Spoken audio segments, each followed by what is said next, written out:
నిన్న ఒక టీవీ ఛానల్‌లో షుగర్ ఎలా తగ్గించాలని ఒక 1 అవర్ షో జరిగింది. దాంట్లో చాలా పాయింట్స్ డిస్కస్ చేశారు.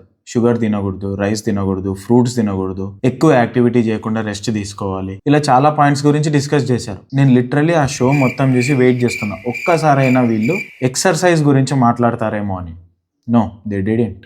అసలు రీసెర్చ్ అప్డేట్ అవుతున్నారో లేదో కూడా తెలియట్లేదు. మనకు రీసెర్చెస్లో మళ్ళీ ప్రూవ్ అవుతూనే ఉంది.